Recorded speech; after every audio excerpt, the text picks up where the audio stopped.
নমস্কার বন্ধুরা, ভক্তিমূলক কথা চ্যানেলে জানাই আপনাদের সকলকে স্বাগত। বন্ধুরা, আশা করছি ঈশ্বরের আশীর্বাদে আপনারা প্রত্যেকেই ভালো আছেন এবং সুস্থই আছেন।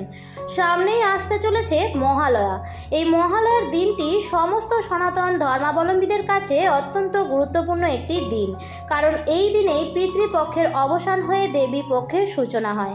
এই দিন দেবী দুর্গার চক্ষু দান হয়।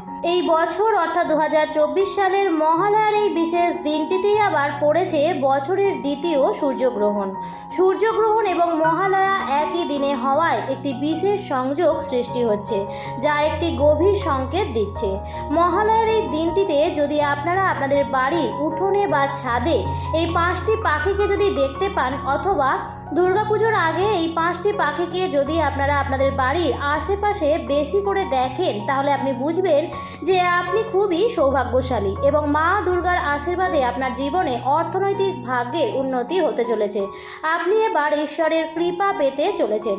বন্ধুরা, ঈশ্বরের কৃপা পাওয়ার আগে বাড়িতে এই 5টি পাখির আনাগোনা বেড়ে যায়। তাই বন্ধুরা, এই পাখিগুলিকে দেখতে পেলে কখনোই তাড়িয়ে দেবেন না। এই পাখিগুলিকে দেখা মাত্রই এই খাবারটি অবশ্যই খাওয়ান। কিছু কিছু পাখি আছে যারা ঘন ঘন বাড়িতে এলে বাড়ির বাস্তু দোষও দূর হয়ে যায়। বন্ধুরা, যে বাড়িতে প্রচুর পরিমাণে নেগেটিভ এনার্জি থাকে সেই বাড়িতে পাখিরা ঘন ঘন মারা যায়। এর কারণ বন্ধুরা, সেই নেগেটিভ এনার্জি পাখিটা তার নিজের ওপর নিয়ে চলে যায়। তাই বন্ধুরা, আপনাদের বাড়ির ছাদে অথবা উঠোনে যদি কোনো পাখি এসে মারা যায়, তাহলে বুঝবেন বন্ধুরা যে আপনাদের ওপর আসা কোনো খারাপ জিনিস সেই পাখিটি নিজের উপর নিয়ে চলে গেল। তাই বন্ধুরা, সামনেই আসছে দুর্গাপুজো। তাই এই সময় যদি আপনারা এই পাখিগুলোর ঘন ঘন দেখা পান, তাহলে বুঝবেন বন্ধুরা যে আপনাদের সৌভাগ্য এবার আসতে চলেছে। এবং একটি বিশেষ পাখি আছে বন্ধুরা, যে এই পাখিটিকে মহালয়ার দিন দেখতে পেলে আপনি নিজেকে অত্যন্ত ভাগ্যবান মনে করবেন, কারণ এই পাখিটিকে দেখা মাত্রই নিজের হাতে করে এই খাবারটি অবশ্যই খাওয়ান। এবং বিশেষ একটি পাখি আছে বন্ধুরা, যেই পাখিটিকে মহালয়ার দিন দেখতে পেলে আপনার ভাগ্য বদলে যাবে, এবং এই পাখিটিকে দেখা মাত্রই নিজের হাতে করে এই খাবারটি অবশ্যই খাওয়ান।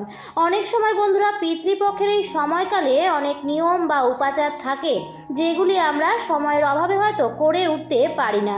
যদি বন্ধুরা আপনাদের পক্ষেও কোনো নিয়ম বা আচার মানা সম্ভব না হয়, তাহলে মহালয়ার দিন সকালবেলায় এই পাখিটিকে দেখতে পাওয়া মাত্রই এই খাবারটি অবশ্যই খাওয়াবেন। তো চলুন বন্ধুরা, ভিডিওটি শুরু করা যাক। তবে মূল পর্বে যাওয়ার আগে আমার সকল দর্শক বন্ধুদের একটাই কথা বলবো যে ভিডিওটি শেষ পর্যন্ত দেখবেন, এবং দেখার পর যদি ভালো লাগে তাহলে অবশ্যই ভিডিওটিতে লাইক করবেন এবং কমেন্টসে লিখবেন জয় মা দুর্গার জয়। এবং বন্ধুরা, ভিডিওটি শেয়ার করে দেবেন আপনাদের নিকট আত্মীয় স্বজন এবং বন্ধু বান্ধবদের সাথে। মহালয়ার আর বেশি দিন বাকি নেই, তাই ভিডিওটি পেলে প্রত্যেকেই উপকৃতই হবেন। প্রথমেই আপনাদের জানিয়ে দিই বন্ধুরা, কোন সেই 5টি পাখি যাদের দুর্গাপুজোর আগে দেখতে পেলে আপনারা জানবেন আপনাদের সৌভাগ্য এবার আসতে চলেছে। প্রথম হচ্ছে বন্ধুরা চড়াই পাখি। বন্ধুরা, আমরা ছোট থেকে বড় হয়েছি এই চড়াই পাখিটি দেখে, কিন্তু দুঃখের বিষয় হলো এখন চড়াই পাখির সংখ্যা অনেক কমে গেছে। এই চড়াই পাখি বাড়িতে আসা কিন্তু অত্যন্ত লাভজনক হয়। চড়াই পাখি বাড়ির বাস্তুদোষকেও দূর করে। যে বাড়িতে চড়ুই পাখি বাসা বাঁধে সেই বাড়িতে মা লক্ষ্মীর বাসস্থান হয়। বন্ধুরা, গোস্বামী তুলসীদাসজিও রাজা দশরথের বাড়িতে চড়াই পাখির বর্ণনা করেছেন। দ্বিতীয় পাখিটি হলো বন্ধুরা, পুজোর আগে যদি বাড়ির সামনে ঘন ঘন কাক এসে ডাকতে থাকে, তাহলে বুঝবেন যে আপনাদের বাড়িতে অতিথি আসতে চলেছে। তবে বন্ধুরা, এখানে অতিথি বলতে আমাদের পূর্বপুরুষদের কথা বলা হচ্ছে, কারণ আমরা প্রত্যেকেই জানি যে কাক যমরাজের বাহন। তাই পিতৃলোক থেকে যখন পূর্বপুরুষরা আমাদের দেখতে আসেন, তো কাক বিভিন্ন সংকেতের মাধ্যমে আমাদের তা বোঝানোর চেষ্টা করেন, কিন্তু আমরা সেই সংকেত না বোঝার ফলে অনেক সময় অনেক ভুল করে বসি। এর ফল কিন্তু আমাদেরকেই কষ্ট রূপে ভুগতে হয়। বন্ধুরা, তৃতীয় পাখিটি হলো পেঁচা। আমরা সকলেই জানি যে পেঁচা মা লক্ষ্মীর বাহন হয়। তাই যে বাড়িতে মা লক্ষ্মীর কৃপা হয় সেই বাড়ির লোকেরা পেঁচাকে বিভিন্ন জায়গায় দেখতে পায়, বা স্বপ্নের মাধ্যমেও পেঁচার দর্শন পাওয়া যায়। চতুর্থ পাখিটি হলো পায়রা। পায়রা বুধ গ্রহের সাথে সরাসরিভাবে জড়িত। এছাড়াও জোড়া পায়রাকে সুখ শান্তির প্রতীক মানা হয়। তাই বন্ধুরা, বাড়িতে যদি সাদা রঙের জোড়া পায়রা উড়ে এসে বসে, তাহলে তাদের অবশ্যই আপনি কিছু খাবার দেবেন। বন্ধুরা, এই পায়রাদের যদি খাবার দেন এবং সেই খাবার যদি পায়রারা খেয়ে নেয়, তাহলে বুঝবেন আপনার জীবনে সুখ শান্তি আসতে চলেছে। আর সবশেষে পঞ্চম পাখিটি হলো টিয়া পাখি। বন্ধুরা, হয়তো কোনো দিনও আপনার বাড়িতে টিয়া পাখি আসে না, কিন্তু হঠাৎ করে যদি এই সময় আপনার বাড়িতে টিয়া পাখি চলে আসে, তো বাস্তুশাস্ত্র অনুসারে এটি ধন লাভের সংকেতকে বোঝায়। এই জন্য বন্ধুরা, আমাদের হিন্দু ধর্মে শাস্ত্রে পশু পাখিদের অন্ন জল দেবার কথা বলা হয়েছে।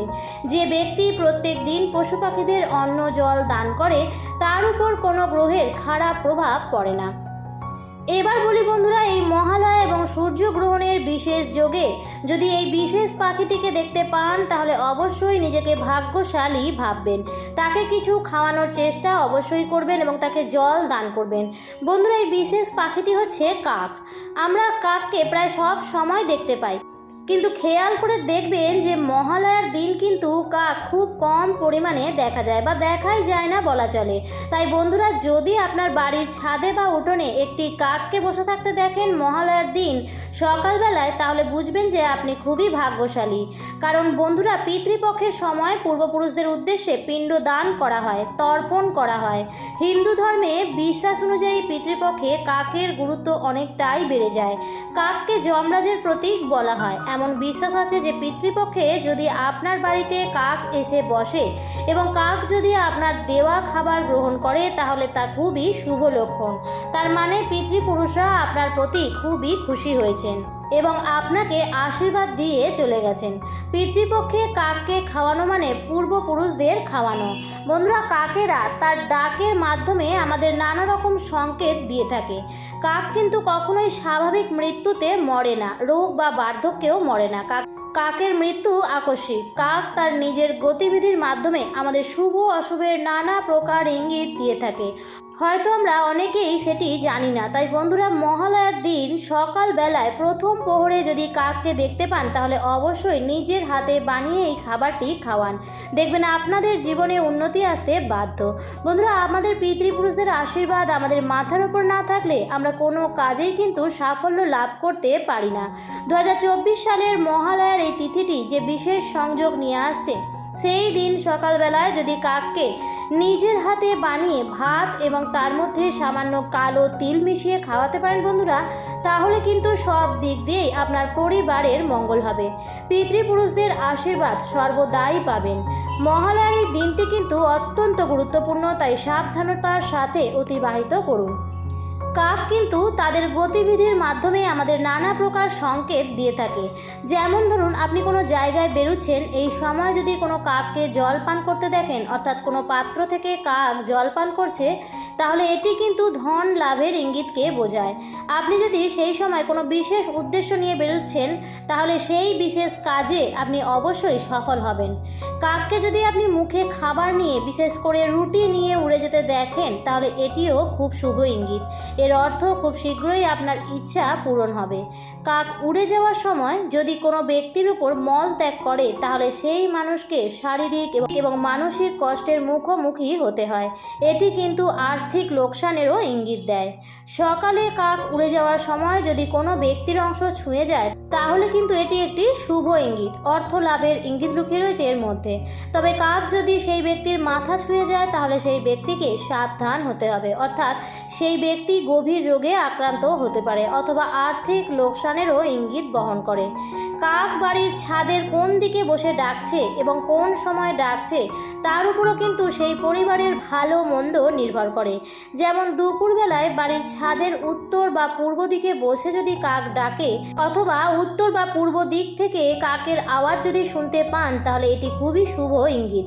আবার যদি বাড়ির ছাদে এসে দক্ষিণ দিকে মুখ করে কাক ডাকে, তাহলে তা অশুভ সংকেত বহন করে বলে মনে করা হয়। এই রকম যদি হয়, তাহলে শীঘ্রই সেই বাড়িতে কোনো মৃত্যু তুল্য কষ্ট ভোগ করা হতে পারে। বন্ধুরা, এই মহালয়ার দিন কিন্তু পিতৃপুরুষরা আমাদের বাড়িতে আসেন আমাদের দেখার জন্য এবং আমাদের আশীর্বাদ দেওয়ার জন্য। তাই এমন কোনো কাজ করবেন না যার ফলে তাদের আশীর্বাদ থেকে বঞ্চিত হই বা আমাদের কোনো কাজে তারা ক্রুদ্ধ হন। বন্ধুরা, এই দিন বাড়ির পরিবেশকে ভালো রাখবেন, কোনো রকম ঝগড়া কলহ অশান্তি করবেন না এবং এই ছোট ছোট উপায়গুলি মেনে চললে পরিবারেরই মঙ্গল হয়। আজকের পর্বটি এই পর্যন্তই। ভিডিওটি দেখে যদি ভালো লাগে তাহলে অবশ্যই লাইক কমেন্ট শেয়ার করবেন বন্ধুরা। আর যদি চ্যানেলে নতুন হয়ে থাকেন তাহলে অবশ্যই চ্যানেলটিকে সাবস্ক্রাইব করে আমার সাথে থাকবেন। দেখা হবে পরবর্তী নতুন কোনো ভিডিওতে। ভালো থাকবেন, সুস্থ থাকবেন, ধন্যবাদ।